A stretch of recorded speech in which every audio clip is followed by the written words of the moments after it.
internet of value at Ripple, we're thinking much bigger than just cross-border payments. It's kind of like Amazon with rare books in the early days, just this market happens to be a $10 trillion market. We are at a historic turning point. Said in the past that you are doing for money what email did for communication. Moving the whole revolution forward. There's trillions of dollars parked around the world. XRP. Is there a possibility that Ripple could take over SWIFT one day? Well, I would just want to raise my hand and just be very upfront for the audience is, in blockchain, the money came in too early. Welcome back, ladies and gentlemen, to an episode 24 Hour Script. Let's get right into today's video. The money came in too early, and that was Navin Gupta. Ladies and gentlemen, welcome back to another episode. In this video, I'm going to print you guys a big picture of where XRP is going. And after watching this video, you are going to agree with me that $100 XRP is going to be achieved 100%. Everybody knows the UN is on board. The DTCC is on board. We have some hardcore evidence you just cannot turn away from. Take a listen to this. So you guys heard Navin Gupta, right? About the money coming in too early. And if you guys remember, this was back in 2018 when XRP was trading at $3.37 and it was ranked number 2. Keep in mind, this value was based off of nothing but just speculation.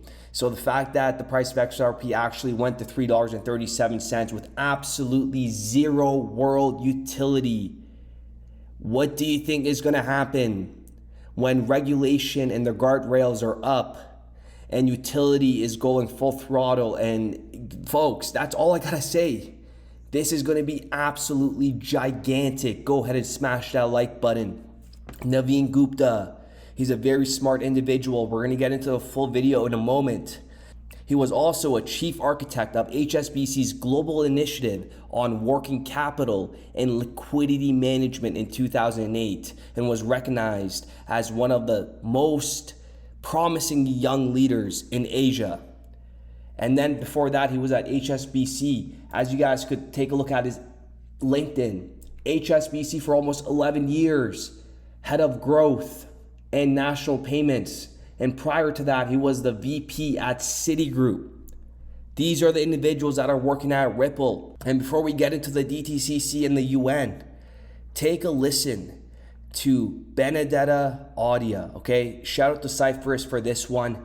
Take a listen to what she says here about the UN playing a crucial role in regulation in this crypto sector. Take a close listen. Particular regulatory framework over another. So regulation is something that the UN always advocates for, but without a particular preference, especially in the absence of an international treaty in this area. Excellent. So what would be advisable in this area is to bring the UN into critical decision-making processes to enable that development perspective to come into play. But it can't endorse, that. What I want to say is that it can't endorse any particular choice made by a certain jurisdiction. It always has to be above. Excellent. Yeah. That's a fair answer. And I will go now to... And then in a moment, I'm going to show you how this ties into Ripple and XRP. And take a look at her LinkedIn. She worked at the UN for 16 years and 5 months. I'm pretty sure she knows exactly what she's talking about. This is all an orchestrated rollout within governments. And Navin Gupta, take a listen to what he says here. Please take a listen. All innovations take time. So there are, of course, adopters. And now it's at critical mass where it's moving very, very fast. But also at the same time, adoption itself takes time, right? So if you and me, after a few years, having a discussion to say, hey, what is the state right now? I would be surprised that there is any institution that is not taking advantage of the blockchain technology that is available to essentially significantly create efficiency versus where they are today. Okay. Things take time, and I want everybody to be patient. Everybody will be rewarded handsomely for holding their XRP and understanding the utility behind that token. Remember, 2018, 337 for absolutely nothing, okay? Now, let's start into this DTCC paper that was published this month. Shout out to Cypress for this one. Take a listen to what they said here. Today, the opportunity for us to continue to support the industry's digital transformation is as real as ever.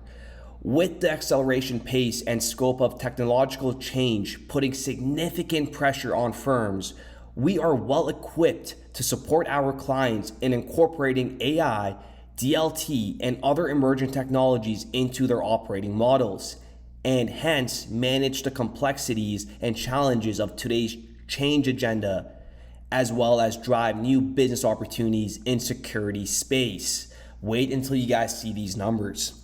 Over the last few years, the industry's efforts around the use of new technologies have accelerated learning and helped participants to identify the benefits of and contrasts related to DLT on a smaller scale. Firms have documented the early operational and liquidity benefits of DLT and digital assets, often at an experimental level, and have begun to evidence their ability to radically reshape securities issuance, accelerate settlements, and empower data transparency. Today, the potential benefits are becoming increasingly achievable for market participants as we observe an increase in technical maturity, regulatory evolution, and market adoption, with 39% of financial participants now live using some DLT digital assets. The industry's focus has shifted from deployment of such solutions towards ecosystem deployment as a key enabler to realizing the benefits at an industry-wide scale. They're all on board. And this is DTCC's Project Ion, went live and they processed about 100,000 transactions per day on a DLT. Keep in mind, DTCC selected R3's Corda as the underlying DLT technology for the Project Ion platform. And if you guys recall, this is the Corda Settler and R3, and this is how it looks like in the back end of things. We have the Corda networks and we have the XRP network where it will utilize digital asset XRP when it's going through its activity. As you guys could see, get exchange rate. And I'll leave the link in the description down below so you guys could go ahead and check it out yourself and see how it works. But this is very fascinating for you guys to go in and see how the system will operate in the back end of things utilizing XRP. And look at these numbers. Just the government securities alone for the DTCC for August of this year was at $133 trillion, folks. That is value being moved, That's $133 trillion, folks. We're not even talking about payments. We are so early. And in a moment, we're gonna get into a full video by Navin Gupta, how he talks about 95% of everything that's out there, they're just distractions, and it makes perfect sense. Now let's get on to the UN and Ripple.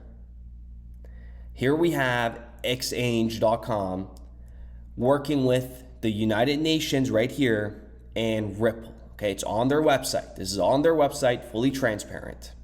This is on Ripple's website. How blockchain-powered carbon markets combat climate change.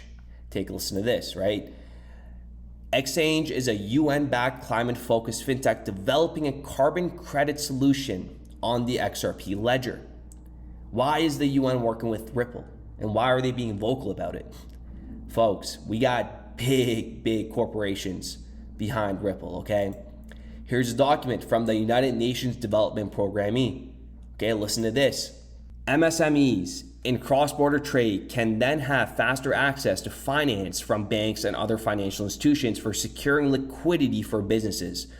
One example of this is Ripple's cryptocurrency XRP and its cross-border payment network for hundreds of financial institutions globally.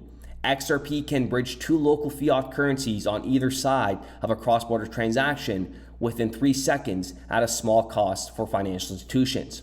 Through Ripple's line of credit service, transactions can be completed using XRP at a locked-in exchange rate, and credit can be repaid later on a convenient schedule through securing upfront capital for processing trade payments.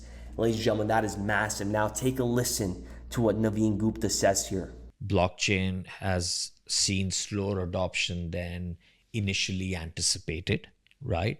I want to ask you why.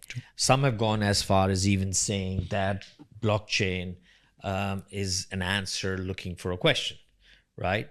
Yeah, 100%, right? So firstly, I would just want to raise my hand and just be very upfront for the audience is, in blockchain, the money came in too early. Okay. Right.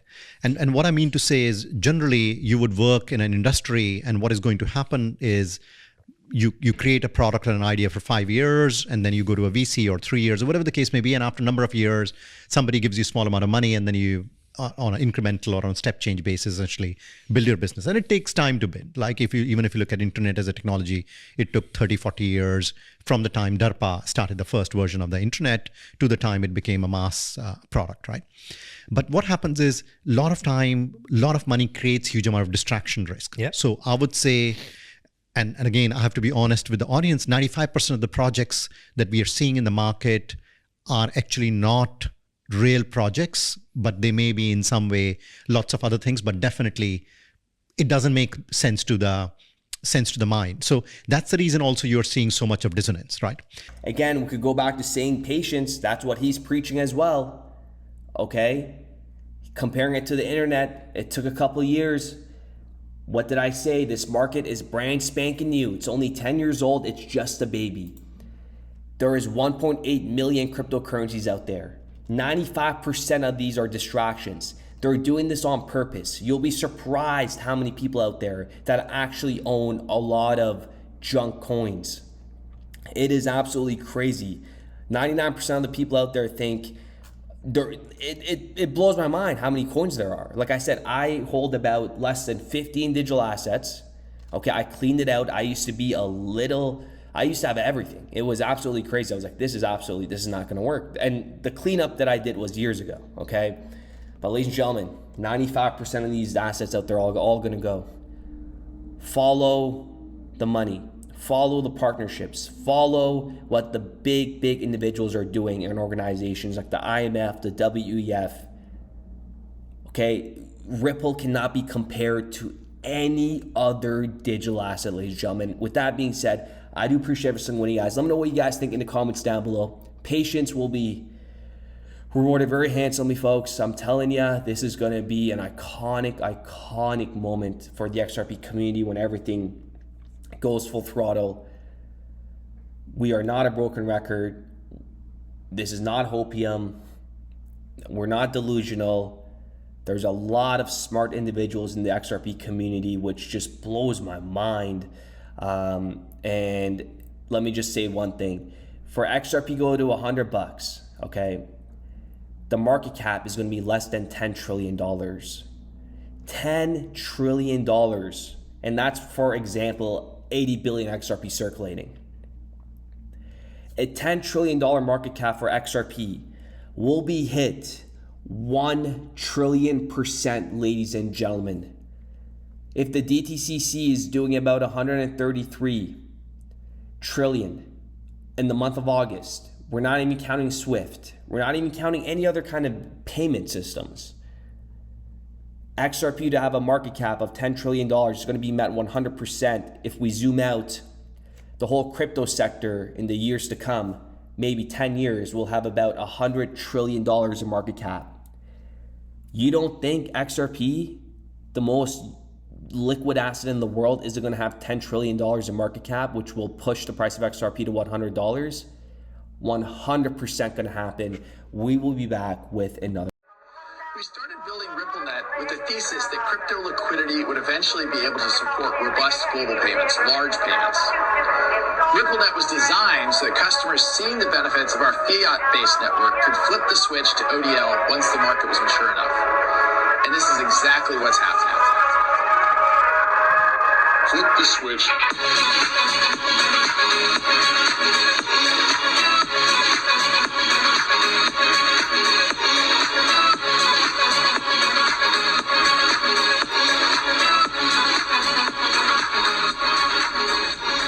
I think what we're building has, it's solving a real problem. And I think all of the tokens, my advice to anybody would be, understand the utility. If there's real utility and there's real value being delivered to a real customer, there will be value in the token.